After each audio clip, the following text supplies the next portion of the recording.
जब द्रौपदी ने कहा हे श्याम सुंदर, अब जाए न लाज हमारी, अब जाएगी लाज तुम्हारी, आ जाओ कृष्ण मुरारी। हे प्रभु, अब हमारी लाज नहीं जाएगी, अब आपकी लाज जाएगी, अब आओ। जब द्रौपदी ने दोनों हाथ उठाकर कहा कि प्रभु अब आपकी हूं मैं, और द्रौपदी जब पुकारी उस समय श्याम सुंदर द्वारिका में भोजन करने बैठे थे। रुक्मणी मैया भगवान को परोस रही थी, प्रभु रोटी खाओ। भगवान ने कहा मेरी बहन पर संकट है, तो रुक्मणी अम्बा ने कहा कि जाओ दर्शन दो अपनी बहन को। भगवान बोले कि मेरी बहन तो मुझे बुला ही नहीं रही है, वो तो अर्जुन भीम को बुला रही है, जब तक बुलाएगी नहीं मैं कैसे जाऊंगा। भगवान तो तैयार खड़े थे एक पांव से, पर द्रौपदी मां बुला ही नहीं रही है। और जैसे ही बोला हे गोविंद, तो गोविंद में केवल गो कह पाई, विंद बाद में निकला कि उसके पहले भगवान पहुंच गए, मेरी बहन ने बुलाया। और साड़ी का अवतार, भगवान इतने अवतार लिए, कभी नृसिंह बने, कभी वामन बने, कभी मछली बने, कभी कच्छप बने। आज भगवान ने अपनी बहन के लिए वस्त्र का अवतार लिया और कपड़े बनकर द्रौपदी की साड़ी बनकर खिंचने लगे। वस्त्र का अवतार लेकर के भगवान खिंचे। 10,000 हाथियों का बल रखने वाला दुशासन हार गया। क्या बोला? दुशासन बोला कि साड़ी भी चिनारी है कि नारी भी साड़ी है, कि साड़ी ही की नारी है, कि नारी ही की साड़ी है। तब द्रौपदी ने कहा मूर्ख दुशासन, ना साड़ी भी चिनारी है, ना नारी भी साड़ी है, ना साड़ी ही की नारी है, ना नारी ही की साड़ी है। ये तो वृंदावन बिहारी है जो चीर बनकर खिंचा जा रहा है। अच्छा एक बात बताओ, जब भगवान कृष्ण की कलाई में एक बार कुछ चोट लग गई, उंगली में चोट लग गई, तो द्रौपदी ने भगवान की उंगली पर क्या बांधा था? अपने साड़ी को फाड़ कर कुछ धागे बांधे थे कि नहीं? बोलो हाँ। जरा सोचिए, द्रौपदी ने अपने साड़ी फाड़ करके और अपने साड़ी के कुछ धागे श्याम सुंदर की, श्री कृष्ण की उंगली में बांधे थे। और ये बात वर्षों पुरानी है, वर्षों पुरानी बात है। कुछ धागे द्रौपदी ने कभी कृष्ण को बांधे थे, तो भगवान ने कहा बहन आज तुझे वस्त्र की जरूरत पड़ी है, तो जो तूने मेरी उंगली पे धागे बांधे थे, एक एक धागे की कीमत चुकाने तेरा भाई आएगा। और भगवान ने वो ऋण चुकाया। एक बात बताऊं, आप भगवान को एक तुलसी का पत्ता भी दे देते हैं तो उसका भी भगवान ऋण चुकाते हैं। इसलिए एक बात बताएं, तुलसी के 11 पत्ते रोज तोड़ा करो, रविवार को छोड़कर। शनिवार को ही तोड़ लिया करो रविवार वाले पत्ते। 11 पत्ते तुलसी के रोज तोड़ करके, और भगवान आपके घर में गोपाल जी होंगे या शालिग्राम जी होंगे, तो 11 पत्ते रोज तुलसी के तोड़ो और तुलसी के पत्तों से भगवान का अर्चन करो, अर्थात भगवान को चढ़ाओ। और ये कहो कि प्रभु इन पत्तों के सिवा मैं और क्या दूं आपको? इन पत्तों में आप अपने आप को निहित करके, सम्मिलित करके, हे प्रभु हम पत्तों की तरह अपने आप को आपके चरणों में चढ़ा रहे हैं। और 11 पत्ते आप रोज चढ़ाया करिए भगवान को, तुलसी के रोज अर्चन किया करिए। क्या बोलकर? श्रीमन्नारायण चरणौ शरणम प्रपद्ये, श्रीमते नारायणाय नमः। ये ना आए तो केवल श्रीमन्नारायण बोलो। श्रीमन्नारायण एक पत्ता चढ़ा दिया और बोल दिया श्रीमन्नारायण श्रीमन्नारायण श्रीमन्नारायण। ऐसे 11 पत्ते तुलसी के रोज चढ़ाइए, फिर देखिए आपके घर में भगवान नारायण की तो कृपा बरसेगी, लक्ष्मी माँ की कृपा बरसने लग जाएगी। आप लोग कहते हैं ना हमारा काम नहीं हो रहा है, हम बड़े परेशान हैं, हमारी आर्थिक स्थिति अच्छी नहीं है, तरक्की नहीं हो रही है। आप रोज 11 तुलसी के पत्ते भगवान श्रीमन्नारायण शालिग्राम जी में या गोपाल जी के चरणों में चढ़ा दिया करिए। फिर देखिए भगवान कहते हैं द्रौपदी ने एक तनिक सा धागा क्या दे दिया? भगवान ने धागे के बदले इतना कपड़ा दान कर दिया द्रौपदी को। भगवान कहते हैं तुम पहले मुझे कुछ दो तो सही। अच्छा एक बात बताओ, सुदामा ने भगवान को क्या दिया? चावल दिए? बोलो हाँ। जब तक सुदामा जी ने चावल चिवड़ा नहीं दिया, चावल नहीं दिया, तब तक क्या भगवान ने उन्हें धन धान्य दिया? नहीं। भगवान कहते हैं मैं तैयार हूं देने के लिए, पर तुम्हारे को क्या करना पड़ेगा? पहले शुरुआत तुम्हें करनी पड़ेगी। तुम दो, जब तुम दोगे तब मैं दूंगा। जब तुम किसी भूखे को भोजन कराओगे, भगवान कहते हैं तुम किसी को रोटी दो, मैं तुम्हारे लिए रोटी लिए बैठा हूं। तुम किसी की मदद करो, मैं तुम्हारी मदद करने के लिए बैठा हूं। तुम पहले अपने कदम तो बढ़ाओ, तुम अपने हाथ तो बढ़ाओ। इसलिए भगवान कहते हैं तेरी डूबती नैया का माझी बन जाऊंगा। तेरी डूबती नैया का माझी बन जाऊंगा। तू छोड़ दे चिंता को, आंधी को रोक लूंगा। तू रख ले मुझ पे भरोसा। आप गाओ मेरे संग, तू रख ले। भगवान कहते हैं कि तू रख ले मुझ पे भरोसा, नैया पार लगा दूंगा। तुम 2 कदम चलो, मैं 10 कदम चलूंगा। भगवान कितने कदम चलते हैं? जोर से 10 कदम। लेकिन 10 कदम तब चलेंगे जब आप 2 कदम आगे बढ़ाओगे। आप 2 चलो भगवान, तू आगे चलता जा, तेरे पीछे मैं चलूंगा। आप में से किस किस को भगवान पे भरोसा है? तू आगे चलता जा, तेरे पीछे मैं चलूंगा। तू थक भी गया राहों में, मैं तुझको उठा के चलूंगा। हर वक्त हर घड़ी मैं साया बन के चलूंगा। तुम 2 कदम चलो, मैं 10 कदम चलूंगा। द्रौपदी ने पुकारा। संसार को पुकारती रहती तो लाज लुट जाती। सच बताओ, सबके रक्षक कौन है? कौन? इसलिए सबकी रक्षा भगवान करते हैं। इसलिए आपको अपने आप को भगवान के हवाले करना चाहिए। किसके भरोसे रहेंगे? जगत के या जगन्नाथ के? हाँ, जगन्नाथ स्वामी नयन पथगामी। जगन्नाथ स्वामी नयन पथगामी।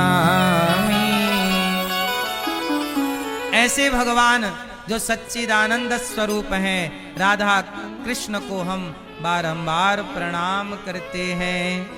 यम प्रव्रजन्त मनुपेतमपेत कृत्यम, द्वैपायनो विरह कातरया जुहाव।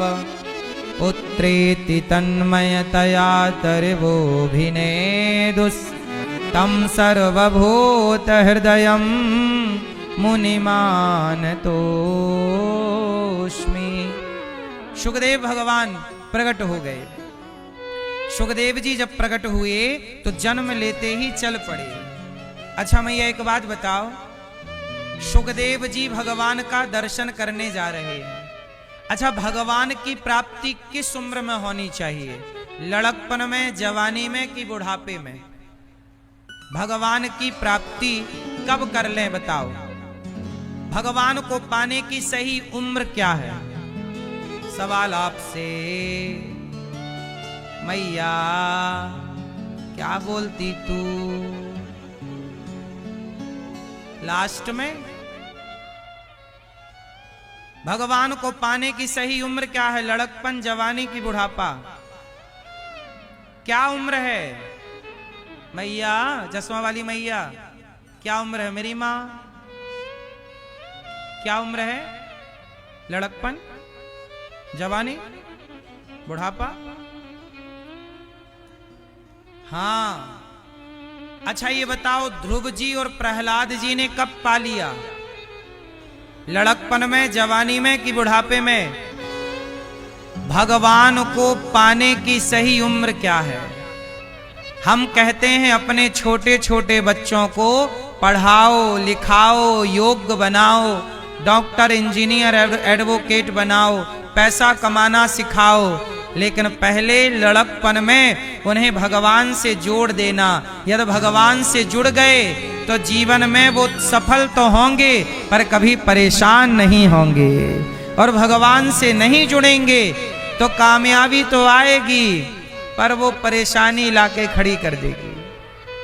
इसलिए सबसे बढ़िया उम्र क्या है? क्या है मेरी माँ? लड़कपन। लड़कपन खेल में खोया, जवानी नींद भर सोया। लड़कपन खेल में जवानी नींद भर सोया। लड़कपन खेल में खोया, लड़कपन खेल में खोया। जवानी नींद भर सोया। जवानी नींद भर सोया। बुढ़ापा देख कर रोया, यही किस्सा पुराना है। बुढ़ापा देख कर रोया, यही किस्सा पुराना है। मैया जी झूठ मत बोलो, प्रभु के पास जाना है। मैया जी झूठ मत बोलो, प्रभु के पास जाना है। लड़कपन खेल में खोया, जवानी नींद भर सोया। बुढ़ापा, इसलिए कहता हूँ लड़कपन सबसे बढ़िया। इसलिए कहता हूँ कथा में आप आओ छोटे छोटे बच्चों को। छोटे मतलब ये नहीं कि जो कल पैदा हुए उनको ही ले आओ, तुम यहाँ रुलाओ फिर हम चुप कराते फिरें उनको। छोटे बच्चों को मतलब जो कथा समझने लायक है। 15 साल का लड़का है, 15 साल की बेटी है, 12 साल के बच्चे हैं। ये जिस उम्र में बच्चे समझने लग जाएं, तो जब बच्चे समझने लग जाएं तो सही चीज समझा देना। सही चीज नहीं समझा पाओगे तो फिर बुराइयां उन्हें जकड़ लेंगी। बोलो हाँ या ना। अभी मैंने सुना कि 3 लड़कियां, 3 सगी बहनें कोई मोबाइल पर गेम खेल रही थीं। उनके पिता ने मोबाइल छीन लिया तो वो तीनों बेटियां, एक लगभग 15 साल की थी, 15 या 16 की, एक लगभग 14 या 13 की थी, एक 12 या 11 की थी। 3 सगी बहनें 9वीं मंजिल से छलांग लगा के नीचे उन्होंने आत्महत्या कर ली। अभी 2-4 दिन पुरानी बात है ये। क्यों आत्महत्या कर ली? क्योंकि पिता ने मोबाइल छीन लिया। यदि आप संस्कार नहीं दोगे, आप सत्संग से नहीं जोड़ोगे तो कुसंग, आजकल कुसंग किसे कहते हैं? कुसंग का मतलब है, कोई बात नहीं, शांत रहिए। कुसंग क्या है? कुसंग का मतलब है, कुसंग का मतलब है मोबाइल। आजकल कुसंग करने बाहर नहीं जाना पड़ता। मोबाइल क्या बना है? जोर से, मोबाइल कुसंग है या नहीं? हाँ या ना? इसलिए मेरी माँ, इसलिए कहता हूं कि अपने बच्चों से कहा करो कि थोड़ी देर भगवान की कथा सुना करें। कथा सुनेंगे तो नई चीजें सीखेंगे, धर्म को जानेंगे। और धर्म को जानने वाला व्यक्ति, धर्म पर चलने वाला व्यक्ति किसी भी परिस्थिति में आत्महत्या तो नहीं ही करता। आत्महत्या, इसलिए धर्म को जानना जरूरी है, धर्म पर चलना जरूरी है। तो आप देखो, सुखदेव जी प्रकट हुए और जन्म लेते ही सन्यास लेने चल पड़े। यम प्रव्रजंत मनुपेत मपेत कृत्यम द्वैपायनो विरह का तराजुहाव पुत्रेति तन्मयतया तरवोभिनेदुस् तम सर्वभूत हृदयम मुनिमानतोस्मि। श्री सुखदेव जी महाराज प्रकट हुए और जैसे ही प्रकट हुए जन्म लेते ही चल पड़े। इन सुखदेव भगवान ने ही राजा परीक्षित जी को भागवत सुनाई और राजा परीक्षित जी की 7 दिनों में मुक्ति हुई। 88,000 संत बैठे हैं, सूत जी आए, सब संतों ने खड़े होकर सूत जी का स्वागत किया। कहा गुरुदेव कथा सुनाओ। अच्छा मैया, कथा क्यों सुननी चाहिए? जरा ध्यान से सुनिएगा। कथा क्यों सुननी चाहिए? क्योंकि जब हम कथा सुनते हैं तो ऐसा लगता है कि भगवान हमारे पास में है। भगवान की उपस्थिति क्या है? बोले कथा ही भगवान की उपस्थिति है। कथा क्या है? भगवान की उपस्थिति। भगवान का मंदिर, हमें भगवान के मंदिर में आप भगवान से इस तरह नहीं कनेक्ट होते जिस तरह आप भगवान की कथा से भगवान से कनेक्ट होते हैं। भगवान के कथा आपको भगवान से जोड़ती है। बोलो हाँ। इसलिए मंदिर जाओ या मत जाओ, पर सत्संग जरूर करो, कथा जरूर सुनो। एक घड़ी आधे घड़ी आधे की पुनियाद, तुलसी चर्चा राम की हरहि कोटि अपराध। रोज सत्संग करना चाहिए, रोज भगवान की कथा सुननी चाहिए, थोड़ी ही सही सुनना जरूर चाहिए। अब देखो, श्री एक बार देवताओं के राजा इंद्र ने भागवत सुनने का मन बनाया, पर देवताओं के राजा को भी सुखदेव जी ने भागवत नहीं सुनाई। भागवत सब नहीं सुन पाते। कहते हैं ना कि बिहारी जी की महफिल को बिहारी जी सजाते हैं और कथा सुनने वही आते हैं जिन्हें बिहारी जी बुलाते हैं।